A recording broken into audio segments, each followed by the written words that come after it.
Imagina só uma ferrovia, uma obra gigantesca que prometia transformar a economia de uma região inteira, mas que, em vez disso, virou uma novela de décadas, cheia de promessas não cumpridas e custos que explodiram.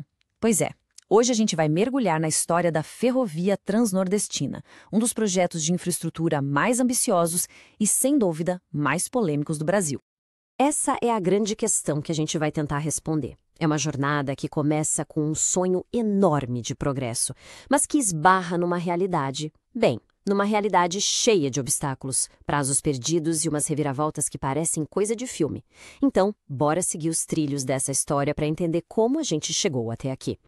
Para a gente entender essa confusão toda, a gente precisa voltar lá no comecinho, na ideia original, que deu vida a um projeto tão monumental. Olha, a ideia no papel era genial e muito poderosa. Era basicamente criar um super corredor logístico. Pensa só, pegar toda a riqueza do agronegócio e dos minérios do interior do Nordeste e levar direto para os navios, para os portos. Isso é baratear o frete, deixar os produtos do Brasil mais competitivos lá fora. Era para ser um verdadeiro motor de desenvolvimento para a região. E não era pouca coisa não, viu? A escala do projeto era impressionante. A gente está falando de mais de 1.700 quilômetros de trilhos. É chão pra caramba. Cortando 3 estados para ligar o sertão produtivo a 2 dos portos mais estratégicos do país. E tudo isso ficaria nas mãos da TLSA, uma empresa controlada pela CSN, que é uma gigante do aço. Só que essa visão grandiosa logo de cara bateu no muro. O tempo. A partir de agora, a gente vai ver como o cronograma dessa obra começou literalmente a descarrilhar.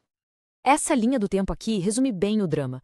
Começa com todo aquele otimismo em 2006, mas 4 anos depois, cadê a ferrovia?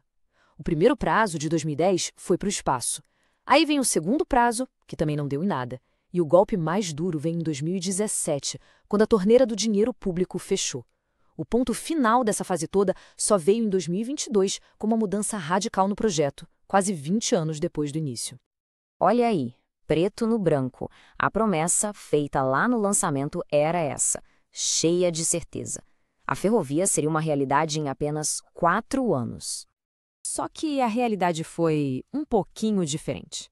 Quando chegou o tão esperado ano de 2010, esse era o andamento da obra: 5,9%. É isso mesmo, não está errado. Menos de 6% construído. Um número que já dava letra do que vinha pela frente, né? Aí, com a mudança de governo, veio uma nova promessa. Um novo prazo foi definido e, com ele, uma nova dose de esperança de que, dessa vez, a obra ia engrenar de vez. Mas, de novo, a história se repetiu. 10 anos depois do pontapé inicial, a obra não tinha chegado nem na metade. E o mais impressionante aqui é essa desconexão total entre o que se prometia e o que realmente estava acontecendo lá no canteiro de obras. E claro, atraso desse tamanho quase sempre vem de mão dada com outro problema gigantesco: o custo. Então bora seguir a trilha do dinheiro para entender a dimensão financeira dessa história. Esse foi o valor inicial, o orçamento anunciado lá em 2006, 4,5 bilhões de reais para tirar a ferrovia do papel. Um número que, como a gente vai ver, ia ficar pequeno bem rápido.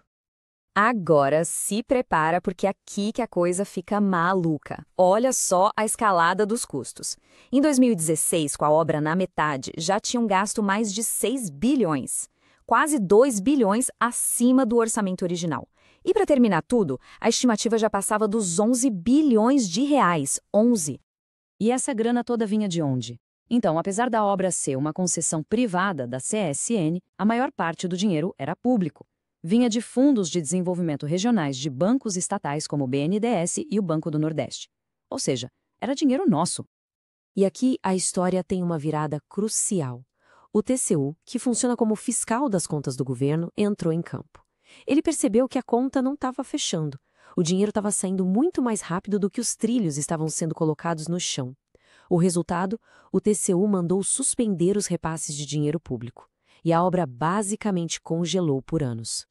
Com a obra parada, o dinheiro travado e sem nenhuma solução no horizonte, uma decisão drástica teve que ser tomada. A Transnordestina, do jeito que foi sonhada lá no início, ia deixar de existir. A solução encontrada foi literalmente partir o problema ao meio. Aquele traçado único com 2 destinos foi abandonado. O projeto foi desmembrado, criando 2 novas ferrovias, com donos diferentes e futuros completamente separados. E aqui a gente vê direitinho como ficou a nova configuração. De um lado, o trecho maior de mais de 1.200 quilômetros que vai até o porto de Pecém, no Ceará, esse continuou com a CSN, que agora pode focar todos os esforços nele. Do outro lado, o trecho de Pernambuco, com seus 544 quilômetros até o porto de Suape, foi devolvido. Voltou a ser responsabilidade do governo federal. Tá, então o projeto foi dividido. E agora? Qual é a situação atual de cada um desses dois pedaços? Vamos ver como cada um deles está caminhando nesse novo capítulo. Para o ramal do Ceará, a divisão parece ter dado um novo fôlego. Com o foco total da CSN, as obras foram retomadas em vários trechos, novos contratos foram assinados e, o mais importante, uma nova data de conclusão foi estabelecida, 2030. A ver. Já o ramal de Pernambuco voltou a ser uma obra pública de vez. Ele foi incluído no novo PAC, que é o grande programa de investimentos do governo federal. Os primeiros passos para tirar o projeto do papel já foram dados, com a contratação da parte de engenharia, e a meta agora é terminar tudo até 2029. E assim, a longa saga da Transnordestina continua. O que antes era um sonho único, agora se transformou em duas jornadas paralelas. A grande pergunta que fica no ar é: será que essa divisão vai finalmente permitir que esses trilhos, de um lado ou de outro, encontrem o mar?